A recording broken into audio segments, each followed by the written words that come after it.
outcomes. By the end of this presentation, residents will be able to describe different tests used for visual acuity, tests for stereopsis, tests for sensory anomalies, measurement of deviation, and Hess chart.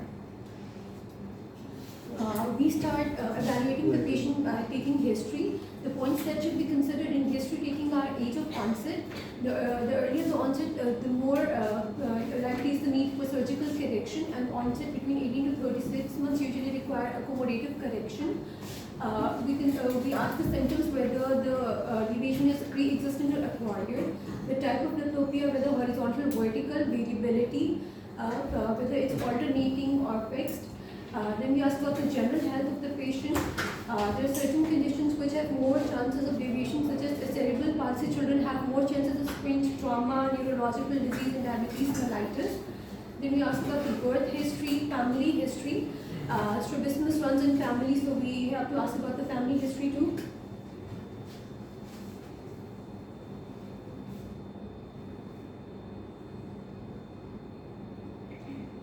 And the last point that we need to ask in history is previous ocular history, whether the patient was using any refractive prescription previously or not.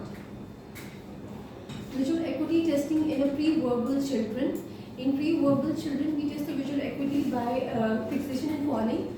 We show a bright attention grabbing target to a child, and then we see, and then we look for any fixation. If the child fixates, then he is a good, he's visually alert, and if he doesn't, then it means the child is blind.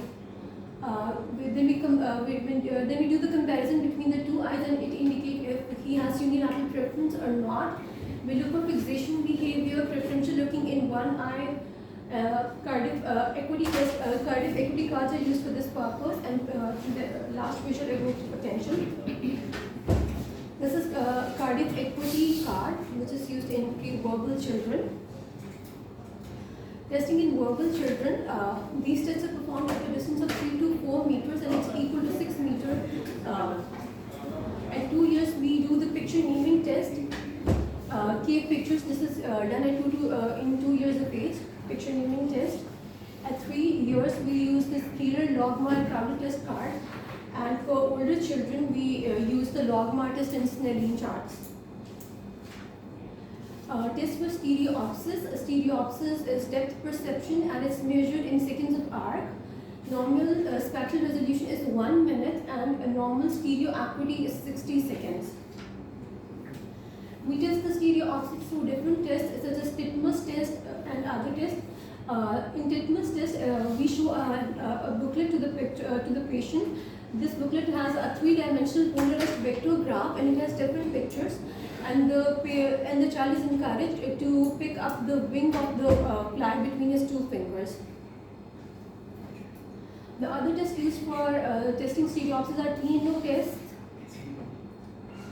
Frisbee test, and Lamb test. Test for sensory anomalies. The test done to test sensory anomalies are word-for dot test. This is commonly used. It's a dissociation test, and it's used both for near and distance fixation, and it differentiates between binocular single vision, abnormal retinal correspondence, and suppression.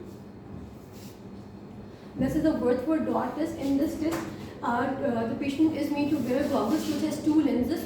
The green lens in front of the right eye, and red lens in front of the left eye. The green lens filters out all the colors of the light except green light, and the red one filters all colors except for red. In normal binocular single, then we show this chart to the patient which has 4 dots, 1 red, 2 green, and 1 white. In normal binocular single vision, the patient can see all 4 spots of light. If the patient has right suppression, which means the patient sees 2 red dots. If the patient has left suppression, he sees 3 green dots. And in diplopia patient, they see both the colors, 2 red dots and 3 green dots. The other test used is Bagolini striated classes. These are the Bagolini striated classes. They again detect abnormal retinal correspondence, binocular single vision, and suppression. The lens has fine striations in Bagolini classes, and they convert a point source of light to a line.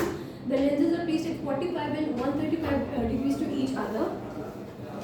These lenses have fine striations, and we show a pointed source of light. If the patient sees an oblique X, this means patient has a binocular single vision or harmonious abdominal retinal correspondence. If the patient sees two separate lines, then he has diplopia.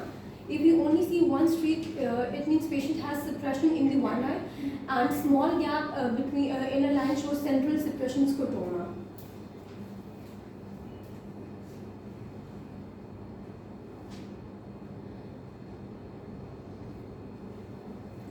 The other test we do for Strabismus is synoptophore. It allows stimuli to be presented to both eyes simultaneously, and it is used to investigate the potential for binocular function in presence of a manifest squint. It is valuable in assessing children under 3 years of age because they enjoy this test, and grades of binocular fusion are assessed in a synoptophore. This is a synoptophore. It has 2 tubes. Each tube has a power of plus 6.5 diopters, and we insert different pictures in the two lenses, and then we assess 3 different grades: grade 1, grade 2, and grade 3. In grade 1, we show cage in one eye and bird in the other, and the patient is asked to fuse the 2 images, and the final picture is bird in a cage. And this shows grade 1, which is simultaneous perception of both images. In grade 2, we show another picture, which are similar pictures, but they are different in minor details. For example, in this picture, the rabbit has a tail, which is missing in this picture, and here the patient has a bunch of flower, and the patient is asked to fuse these 2 pictures, and the final fused picture is the rabbit with the tail and flower. So this shows the patient has a normal fusion function. And the third grade is we test for stereopsis. We show 2 buckets. The pictures are taken at different angles, and this is the final picture. So different grades of stereopsis are assessed through synoptophore. Measurement of deviation. For deviation, the tests that are normally conducted are Hirschberg test, cover test, uncover test, alternate cover uncover test, Krimsky test, prism cover test, Maddox wing, and Maddox rod. Hirschberg test is the rough objective estimate of angle of manifest squint. Light is shown at arm's length distance, and we look at the corneal reflexes. 1 millimeter of deviation is equal to 7 degrees, and 1 degree is equal to 2 diopters. So light reflects at the pupil margin is equal to 15 degrees, and at limbus it's equal to 45 degrees. And midway between the pupil and limbus, it shows a 30 degree deviation. I'll demonstrate these tests at the end. This is Hirschberg test. In the first picture, this picture shows corneal reflex at pupil margin. So this child has 15 degrees esotropia in the right eye. Here the pupil reflex is at limbus, which means the patient has 45 degrees esotropia in the left eye, and here the reflex is at again at pure limbus, but it's superior, so this patient has a divergent squint 45 degrees and also hypotropia. Krimsky test is more accurate approximation of angle of deviation. Prisms are used for this test, and prisms in front of fixating eye until corneal reflection are symmetrical. These prisms are used for Krimsky test.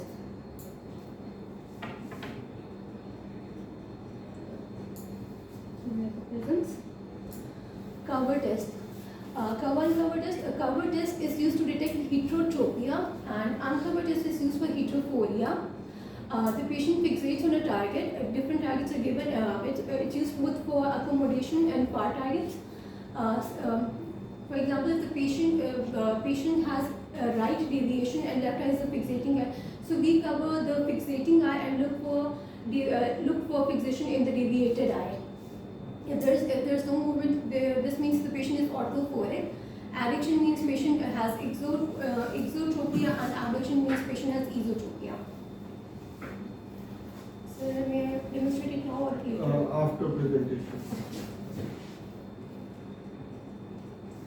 Uncover test is used to detect heterophoria. We cover the eye and remove the cover after 2 to 3 seconds and observe for any fixation movement. Then we repeat it for the opposite eye. First we cover the eye, and we see fixation in the uncovered eye. In uncovered test, we remove the cover and we look for any fixation in the eye that we had just uncovered.